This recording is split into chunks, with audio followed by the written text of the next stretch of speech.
Buonasera, ben ritrovati all'appuntamento con l'informazione di Prealpina.it. Una violenta ondata di maltempo si è abbattuta sulla provincia di Varese a partire dalle prime ore di questa notte e per tutta la mattinata. Tra le zone più colpite Gavirate, dove fiumi di fango hanno allagato le strade e invaso box e scantinati. Vediamo il servizio. Un nubifragio con acqua e grandine ha creato danni e disagi notevoli a Gavirate, allagati strade, seminterrati, cantine. Il fango ha invaso diverse vie, alcuni muri hanno ceduto. È esondato il Riale, il torrente attorno al quale sono stati effettuati interventi impegnativi dopo le alluvioni del giugno 2020 e luglio 2021. La via Armino si è nuovamente allagata come un tratto di strada a Fignano ed è stata chiusa. Situazione particolarmente difficile in mattinata all'incrocio tra via Morelli e via Volta, dove sono confluiti vecchi tronchi d'albero e un fiume di fango ha spostato alcune auto. A Gavirate sono intervenuti i vigili del fuoco di Varese, al lavoro anche gli uomini della protezione civile, oltre a tanti cittadini le cui proprietà sono state invase da acqua, fango e detriti. Restiamo sul maltempo, restiamo a Gavirate. I danni provocati appunto dal nubifragio di questa notte hanno innescato violente proteste da parte dei residenti. Sentiamo le loro parole. Sì, stamattina a 8:10 è cominciato a piovere un po' forte, niente di trascendentale, ma alle 9 già tracimava acqua, si era riempito completamente tutto. Non so che cosa sia successo, ma è la terza volta in 4 anni credo. Non si sistemano mai le cose, purtroppo anche gli ultimi lavori fatti non hanno dato il risultato che si dovevano dare. E siamo così. Io sono stata chiamata e quando sono arrivata ho trovato tutto questo disastro, perché l'acqua che è scesa portando con sé legname, materiale, quello che sia, ha di nuovo creato questo problema che noi in realtà 3 anni fa abbiamo già avuto e che avevamo cercato di risolvere al meglio, ma non ci è stato permesso di fare nel muretto né chiudere completamente. Di conseguenza si è creata nuovamente questa situazione incresciosa, devo dire, perché la maggior parte dei costi sono sempre a carico nostro, cioè dell'utente. Il nubifragio ha colpito duramente anche altre zone della provincia e non ha risparmiato neppure l'aeroporto di Malpensa. Vediamo il servizio. Il maltempo di questa mattina ha interessato diverse zone del Varesotto e creato problemi alle vie di comunicazione. Se a Malpensa sono stati sospesi per alcuni minuti decolli e atterraggi e alcuni voli in arrivo sono stati dirottati su altri aeroporti del nord Italia, molti allagamenti si sono registrati lungo la superstrada della Malpensa con momentanea chiusura di un tratto in direzione aeroporto all'altezza di Gallarate. Momenti di difficoltà anche sull'autostrada 8. Cancellazioni e ritardi inoltre nella prima parte della mattinata per la circolazione ferroviaria. Sulla linea Varese-Saronno-Milano un treno è rimasto bloccato tra Laveno Monbello e Cittiglio. Ha piovuto forte anche a Varese, precipitazioni copiose accompagnate da raffiche di vento. Tra le criticità segnalate anche l'interruzione della linea elettrica che alimenta Malgesto Superiore in seguito alla caduta di una pianta. Cambiamo decisamente pagina e spostiamoci a Solbiate Olona, dove questa notte è avvenuto un tragico incidente stradale. Il bilancio è pesantissimo, morto un ragazzo di 17 anni ed è ricoverata in gravissime condizioni una ragazza di 16. Sentiamo tutti i dettagli nel servizio curato da Veronica De Riu. Sono state ore drammatiche e di preghiera per Brian Carta, 17 anni, di Fagnano Olona. Le 2 comunità del suo paese, quelle di Solbiate, hanno sperato fino alla fine che sopravvivesse all'incidente, ma così non è stato ed è morto al pronto soccorso di Busto Arsizio nella notte di oggi, lunedì 26 agosto. Le sue condizioni sono parse subito gravissime dopo lo schianto avvenuto verso l'1 di notte. Era in sella alla sua moto quando ha perso il controllo, finendo contro un'impalcatura di un cantiere. Con lui, in sella, c'era una ragazza, un'amica di 16 anni, residente a Solbiate.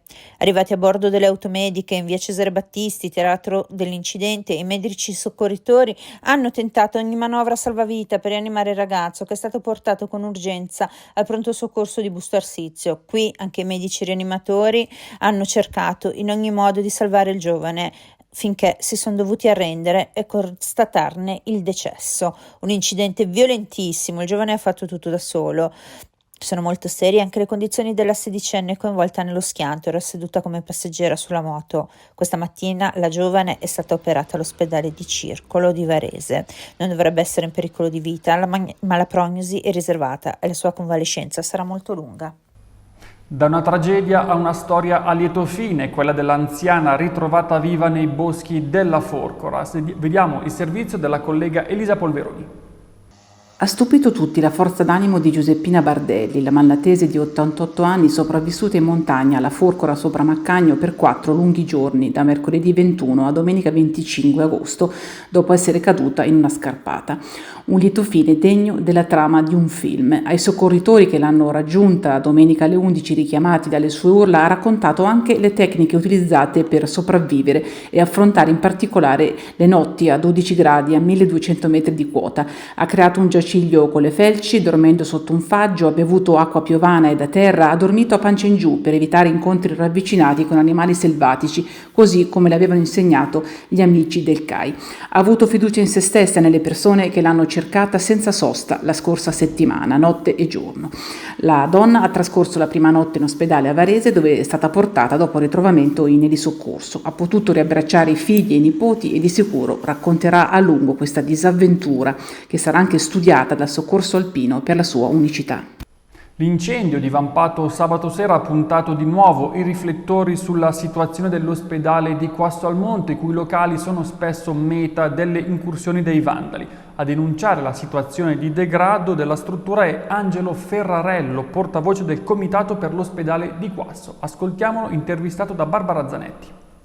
Di questi vandali di cui voi avete denunciato la presenza quotidiana, cosa fanno? Entrano, bivaccano, portano via materiale, ha portato via cavi elettrici, i cavi anche della Telecom, dell'antenna che con fatica eravamo riusciti a far mettere sul tetto dell'ospedale per la connessione, perché qua in questo posto non c'è campo. Ed è un continuo, entrano, spaccano, eccetera. Sia noi del comitato sia la sindaca Loredana Bonora ha preso a cuore questa situazione qua e abbiamo cercato di coinvolgere prima di tutto l'ufficio tecnico dell'ospedale di Varese, la gestione tecnica patrimoniale, ma è un dialogo tra sordi. E infine lo sport, calcio Serie C, la Pro Patria ha inaugurato il campionato con una sconfitta interna, amarezza per lo 0-1 maturato contro il Renate nonostante una prestazione non disprezzabile. Il servizio di Francesco Inguscio con le immagini di Domenico Ghiotto dell'agenzia Blitz. Falsa partenza per la Pro Patria. Nel match della prima giornata di campionato i tigrotti vengono superati 1-0 dal Renate allo Speroni. A decidere la gara è stato un preciso colpo di testa dell'italo-nigeriano Destiny Egarebba al 29esimo della ripresa, quando la partita sembrava incanalata verso lo 0-0.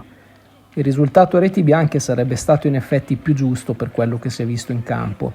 La Pro Patria ha tenuto a lungo in mano il pallino del gioco senza però rendersi granché pericolosa. Pochissime anche le opportunità da rete create da un Renate molto chiuso e propenso a giocare di rimessa. Le Pantere però hanno avuto il merito di capitalizzare una delle rare chance costruite nel corso del match. Così i tigrotti sono costretti a leccarsi le ferite, ma soprattutto a preparare il riscatto.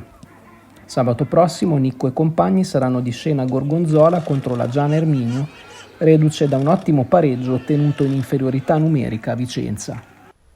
Tanti temi sulla prealpina di domani disponibile in edicola e sui supporti digitali. Sentiamo qualche anticipazione da Deborah Corti. Grazie Marco. Torniamo a parlare di sicurezza lungo il nuovo rondò di Largo Flaiano dopo che domenica c'è stato un ulteriore incidente per un'auto contromano. Paolo Grosso è andato a verificare la viabilità e ce la racconta sul giornale di domani. Il nostro editorialista Guido Gentili esamina invece i nodi che attendono il governo Meloni in vista della ripresa delle attività politiche al summit di maggioranza del 30 agosto. Una pagina del giornale dedicata interamente allo sport e soprattutto interamente a Caterina Bosetti. Albizzate infatti ha reso onore a lei e alla famiglia per la vittoria dell'oro olimpico nella pallavolo. Lorenzo Valentino ci racconterà tutta la festa. Infine la consueta rubrica del martedì Oltre confine che focalizza l'attenzione sui controlli di sicurezza in frontiera. Questo e molto altro sul giornale di domani, disponibile in edicola e su tutti i dispositivi digitali. Grazie Deborah, con questo anche per oggi è tutto. L'appuntamento con l'informazione di prealpina.it torna come sempre domani alle 19. Una buona serata.